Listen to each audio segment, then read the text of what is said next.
नमस्कार दोस्तों, मेरा नाम है रितेश और मेरे चैनल पे आपका स्वागत है।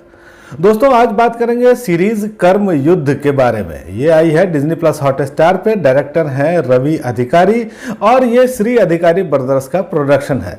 दोस्तों, रिव्यू की शुरुआत करने से पहले एक रिक्वेस्ट आपसे कि यदि आपने अब तक मेरे चैनल को सब्सक्राइब नहीं किया है तो जरूर ही सब्सक्राइब कर लीजिएगा, क्योंकि वेब सीरीज और मूवीज के रिव्यू के साथ साथ आपको यहाँ मिलती है OTT की दुनिया की हर जानकारी।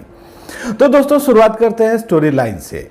यहाँ कहानी है कोलकाता की और कोलकाता के रॉय परिवार की।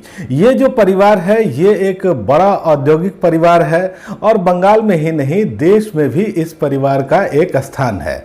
लेकिन इस परिवार में सब कुछ ठीक नहीं है और यहाँ आपस में ही दुश्मनी छिड़ी हुई है और साथ ही छिड़ी हुई है विरासत की जंग।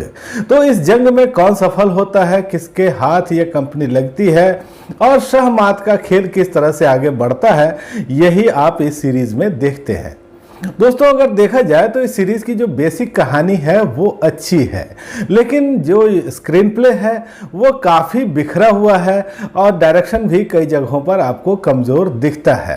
देखिए, जब ये सीरीज़ की शुरुआत होती है तो ये अच्छी सीरीज़ लगती है, लेकिन जैसे जैसे ये सीरीज़ आगे बढ़ती है इसकी कहानी बिखरती चली जाती है।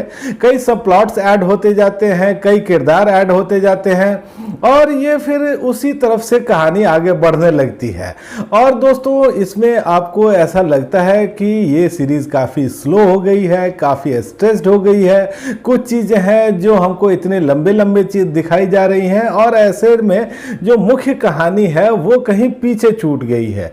अब जैसे यहाँ एक प्रेम कथा है, अब ये कहानी इतने डीप में चले गए हैं कि जो मेन कहानी है परिवार की या रॉय परिवार की वो लगता है कि अब छूट रही है। और दोस्तों, ऐसा बहुत चीज़ें आपको देखने को मिलती है और ये जो सीरीज़ है इसके बीच के एपिसोड में झेलना इसको एक बड़ा काम है। लेकिन यहाँ कुछ ट्विस्ट और टर्न है जो आपको ठीक लगते हैं, कुछ एक्सपेक्टेड है, कुछ बिल्कुल ही अनएक्सपेक्टेड है और शॉकिंग है। लेकिन यहाँ सस्पेंस के साथ भी एक तरह से जैसे मजाक कर दिया गया।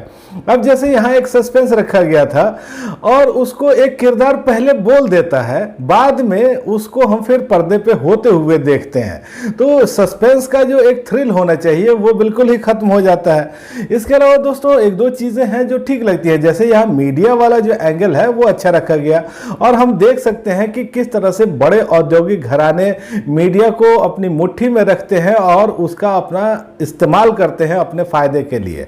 लेकिन जो नक्सल वाला एंगल यहाँ रखा गया है वो बिल्कुल वर्क नहीं करता और जिस तरह से यहाँ नक्सलियों को दिखाया गया है वो भी बिल्कुल ऑथेंटिक नहीं लगता। देखिए, जैसे लगता है कि सुनी सुनाई बातों के आधार पर कुछ नक्सलियों को इन्होंने गढ़ लिया है और इसमें कोई सच्चाई नहीं है। इसी तरह की बात दोस्तों आपको यहाँ CBI टीम को लेकर के लगती है। अब CBI टीम के जो अधिकारी हैं वो अगवा हो जाते हैं और उसको लेकर कोई हाहाकार नहीं बचता, कोई ऐसी बात नहीं होती, उसको लेकर के टीवी पे खबर भी नहीं दिखाई जाती और जो CBI की टीम है वो अपनी जांच पड़ताल में लगी रहती है। अब ये जो अधिकारी हैं, ये जो अगवा हुए थे, इनको कुछ महत्वपूर्ण सूत्र मिला था। ये सूत्र इनको कैसे मिला पता नहीं, लेकिन इनको बहुत बड़ी जानकारी को जरूर मिली। तो इन्वेस्टिगेशन वाला जो पार्ट है वो भी आपको यहाँ कमजोर दिखता है।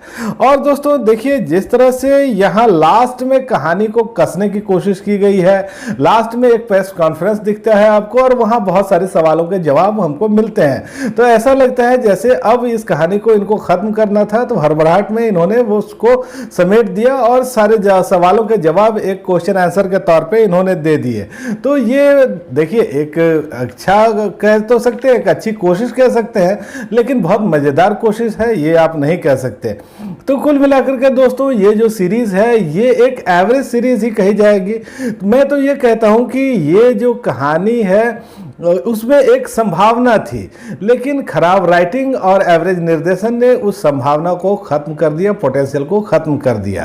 एक्टिंग के हिसाब से देखें तो पाओली दाम आपको बहुत ही ज़्यादा इम्प्रेस करती है और ख़ास करके जो लास्ट के एपिसोड है उसमें तो उन्होंने कमाल ही कर दिया है, बहुत ही बेहतरीन अदाकारी। सतीश कौशिक आपको अच्छे दिखते हैं, आशुतोष राणा जितना दिखे हैं उतना अच्छे लगे हैं। राजेश खट्टर के लिए बहुत कुछ नहीं था करने के लिए, लेकिन जितना उन्होंने किया वो अच्छा लगता है। इसके अलावा आप देखते हैं दोस्तों प्रणय पचौरी को, अंकित बिष्ट, मधुरिमा राव, तो ये लोग भी अपनी अपनी जगहों पर ठीक हैं। तकनीकी तौर पे देखें तो ये सीरीज ठीक लगती है। बैकग्राउंड स्कोर इसका बहुत ही इंप्रेसिव है, लेकिन सिनेमेटोग्राफी कई जगहों पर आपको अच्छी लगती है, कई जगह साधारण है, और यही हाल है यहाँ प्रोडक्शन डिज़ाइन का।